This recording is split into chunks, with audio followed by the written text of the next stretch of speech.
सारस्वत प्रणाम।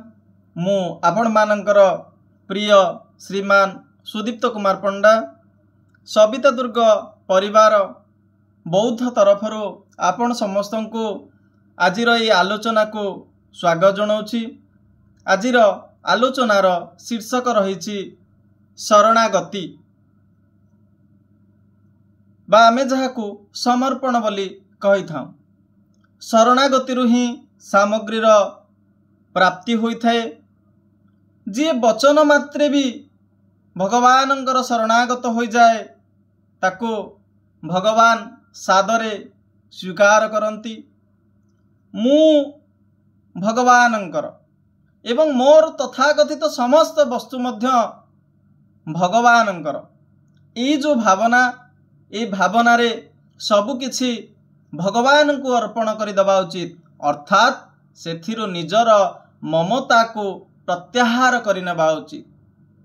एपरी कला परे साधना को निजस्व करी हुए एवं साधक निजे ए संसार रु ओ भगवान ठारू किछि हेले आशा करने को पड़े नाही। कारण ताहार आवश्यकता भगवान आपी आपे जगाई दियंती। तेणु निजस्व कौनसी वस्तु निज पाखरे कौनसी जिनिस अच्छी ताकू केबे हेले निजर बोली मने करंतु नाही। कारण ए संसार ईश्वरंकर भगवान वस्तु को भगवान मानिबा वास्तविक अर्पण। तेणु जी वस्तु गुड़ी को निजर मन करी भगवान को अर्पण करे प्रति बदल रे भगवान ताको बहुत वस्तु दियंती। ये होची से समर्पणर भाव। भूमि रे जेतिकी आमे बीज बपन करिबा भूमि ताको बहुगुण करि दिए।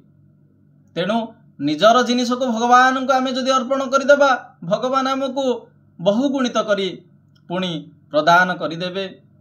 जेमती मु कहली जे माटी उपर जदि आमे गोटे मंजी पोती देबा ताले से गोटे मंजीरु कौन ना अनेक गछ मध्य सृष्टि होते बा गोटे विशाल गछ रु अनेक मंजीर सृष्टि होता है। एवं साधारणतः भाव में जदि आमे देखिबा जे निज निकट रे जहा अछि भगवानकर बोली ताको जेतेबेला आमे तांको चरण रे आमे अर्पण करिदबा एवं भगवान ताको जेतेबेले बहुगुणित करी देबे आमे तांको निकटरे सबुबेले ऋणी होई रहिबा। तेणु आज मु आपण मानकु संक्षेप रे ए समर्पणर भाव विषय कहवा को चाहिली। आपण माने मध्य से भगवान निकट निजको समर्पित कर दियंतु। गोटे बीज बपन करंतु देखिबे भगवान तार प्रति बदल रे आपण मानकु अनेक फल भोग करने को देवे। तेणु आज एतिकी पुणी देखा आगामी अध्याय पुणी एक नुआ विषय नुआ चिंतन नुआ चिंताधारा को नहीं सेते पर्यंत मते विदाय दियंतु।